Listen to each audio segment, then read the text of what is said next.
साथियों, बीते 9 वर्षों में हमने सिर्फ एक परिवार और एक पीढ़ी के लिए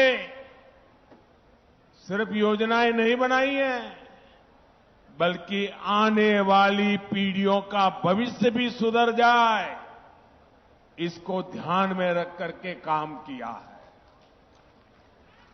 अब जैसे गरीबों के घर की योजना है, अभी तक देश में 4 करोड़ से अधिक परिवारों को पीएम आवास योजना के पक्के घर मिल चुके हैं। आज भी यहां यूपी के 4.5 लाख गरीब परिवारों को पक्के घर सुपुर्द किए गए हैं।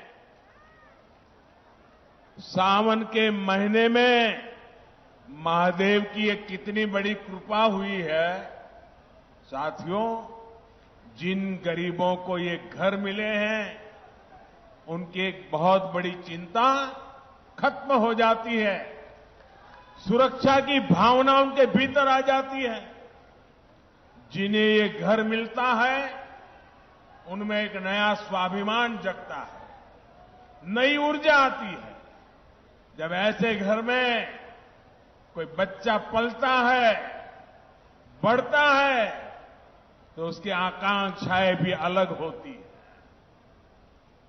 और आपको एक बात मैं बार बार याद दिलाता हूं, पीएम आवास योजना के ये ज्यादातर घर महिलाओं के नाम पर मिल रहे हैं।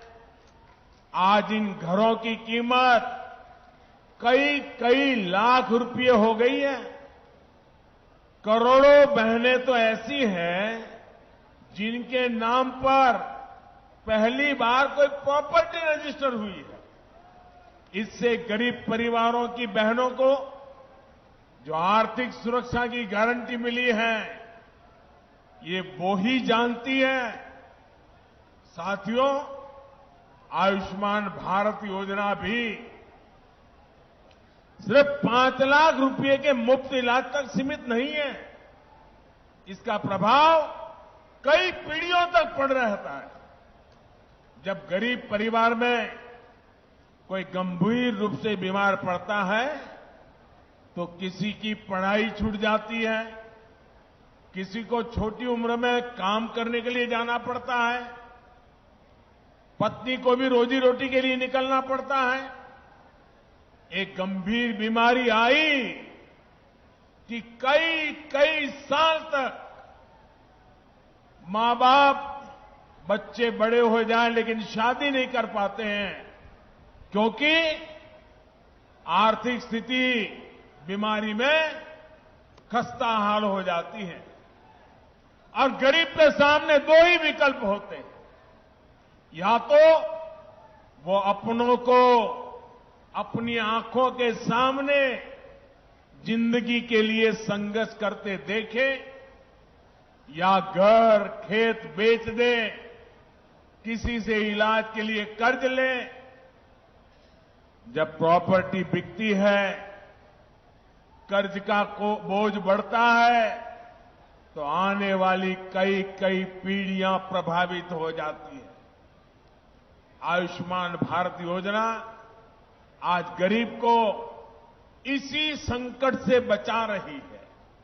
इसलिए मैं मिशन मोड पर लाभार्थियों तक आयुष्मान कार्ड पहुंचाने के लिए इतना अधिक प्रयास कर रहा। आज भी यहां से 1 करोड़ 60 लाख लाभार्थियों को आयुष्मान भारत का कार्ड बंटना शुरू हुआ है। कमल का बटन दबाएं, भाजपा को जिताएं। जाति धर्म से उठकर बढ़ाया है सम्मान, सबसे पहले गरीब कल्याण।